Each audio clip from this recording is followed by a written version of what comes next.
Have you heard the story about Ronald Reed? The janitor that had $8 million in savings when he died in 2014.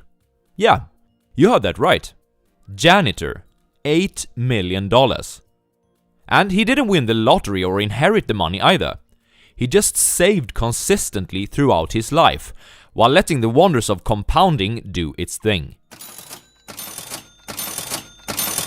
The moral is that your behavior with money is oftentimes more important than how intelligent you are. Even if you don't have a diploma from Harvard or work on Wall Street, you can become rich by just behaving in a sound way. As Morgan Housel puts it, financial success is not a hard science. It's a soft skill where how you behave is more important than what you know. Spend your next 10 to 15 minutes on this video and you might excel on the soft skill of investing. This is a top 5 takeaway summary of The Psychology of Money by Morgan Housel.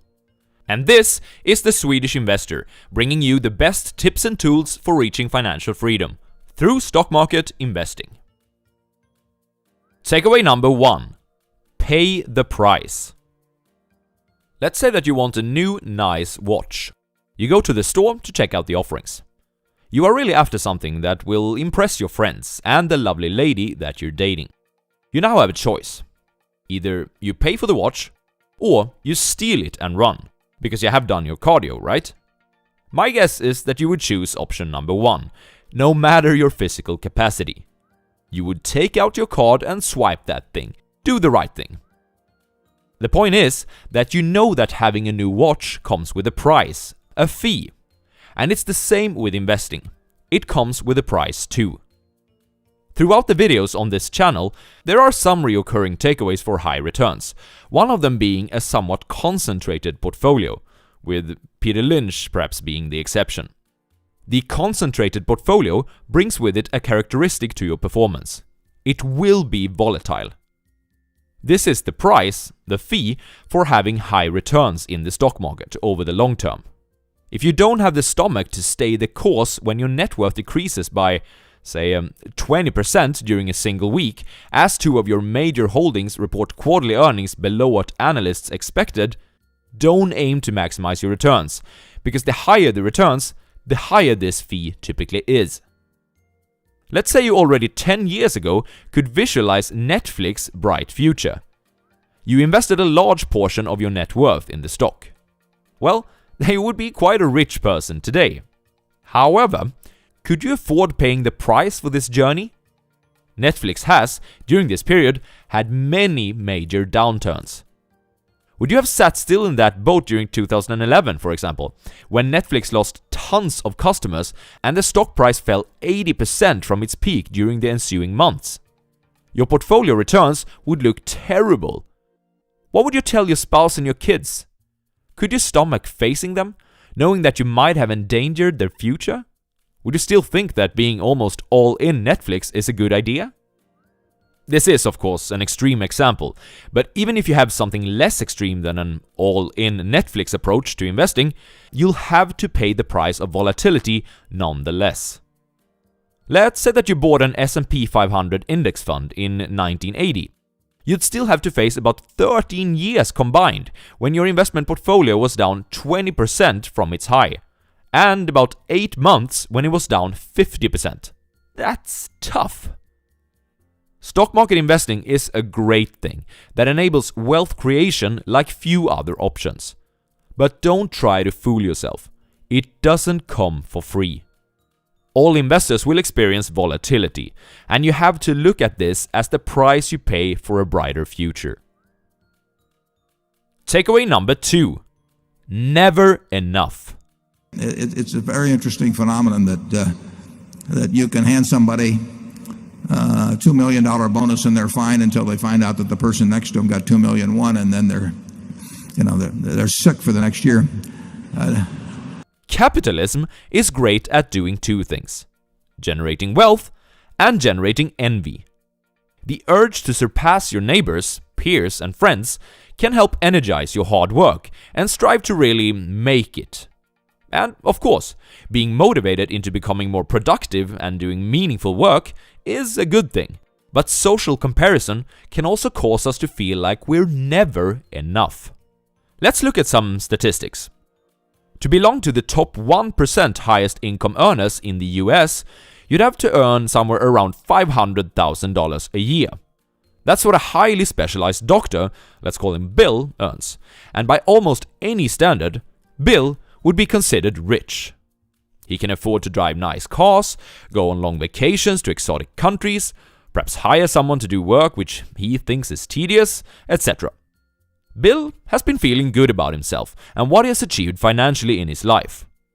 Well, that was only until he bought a vacation home in the Hamptons and realized that he had Stan as his neighbor. Stan belongs to the top 1% of the 1%. He is a CEO of quite a large public company and earns a staggering $10 million per year. Now, you'd hope that at least Stan would be satisfied with his financial achievements. But nope. This guy was a childhood friend of Michael Jordan. And this all-time great basketball player is someone who belongs to the 1% of the 1% of the 1%. And well, compared to Michael's fortune of about $2 billion, Stan's yearly salary of $10 million suddenly seems like peanuts. Does it end here? Well, no, it doesn't. Because Michael occasionally attends parties with celebrities, where a guy named Jeff Bezos shows up. Bezos is the top 1% of the 1% of the 1% of the 1%, and he increased his net worth by about $75 billion in 2020, now sitting at something like $200 billion. There's always a bigger fish. The type of envy which has emerged from comparisons of this kind has caused a lot of people to do foolish things throughout history. Some have leveraged their portfolios to the teeth in order to move up to a higher pyramid, just to lose it all and then commit suicide. Some have acted on insider information and lost both personal reputation and then later their freedom when they've gone to jail. Many have forsaken their families and then had their partners leaving them or cheating on them, or both, as a result. By watching this channel and learning on how to become a successful investor, chances are that you will at some point reach a level of financial freedom that the average Joe can only dream about. But you need to, at some point, accept that enough is enough. We will not trade something that we have and need for something that we don't have and don't need, even if we kind of like to have it. Takeaway number 3. Crazy is in the eye of the beholder. At a first glance, it seems like a lot of people do crazy things with their money. Some spend it in ridiculous amounts on ridiculous items, and others hide it under their mattresses. But the thing to remember is that people come from different backgrounds, with different childhoods, different parents, different life experiences, and different educations. All this adds up to different perspectives and different values. What seems crazy to you might make total sense for me. Morgan uses the example of lottery tickets in the book. The lowest income households in the US spends more than $400 per year on the lottery. This is 4 times more than the average in the highest income group. Combine this with the fact that more than a third of Americans cannot come up with $400 for an emergency. Do these people spend their emergency buffer on lottery tickets? Seems crazy, doesn't it? But again, we do not have the same perspective as these individuals. Try to see it from their perspective. They live paycheck to paycheck, with little room to save money. They often lack education, and thus they also lack a nice career trajectory. They can't afford a nice vacation or a new car, and they can't put their children through college without a mountain of debt. Buying a lottery ticket is their way of buying into the dream that many of us already live. That is why they buy more lottery tickets than we do. Not so crazy, after all, perhaps. So, how does this make you a better investor? For one thing, by acknowledging that we are different, we become less tempted to copying an investment portfolio or strategy which doesn't suit our own goals. For example, our risk profile might be higher than that of a billionaire's, as our focus is more on the getting rich part and not so much about staying rich. copying the billionaire's portfolio might be suboptimal for your goals. Acknowledging differences can also help us to say no more easily to investments that are outside our own circle of competence. Take GameStop, for example. As I am not a trader, I didn't participate in this drama at all. It's simply not my card to play. Understanding different people's perspectives, or at least that there are different lenses to see the world through, will help you make better sense of our society and lead you on the path that is yours. Takeaway number 4. Peekaboo! What does the Great Depression, World War II, the financial crisis, and COVID-19 all have in common? They were all events which shaped our society, they had huge impacts on the financial markets, and they were pretty much impossible to foresee. Nassim Taleb, who is one of my favorite authors, would refer to these events as black swans. The definition of a black swan is that 1. It's an outlier. Nothing that has happened before can convincingly point to even the possibility of the event. 2. It carries an extreme impact. 3. It becomes explainable only after the fact. Human nature fools us into believing that we should have been able to know it would happen all along. Imagine it is Black Monday, 1987. How would you have reacted to the market losing almost 1/4 of its value in a single day? Would you have been one of the individuals that shouted, "Sell! Sell!" Or would you have been able to weather the storm? Perhaps putting in additional chips which you've kept on the sidelines. Here's an interesting fact.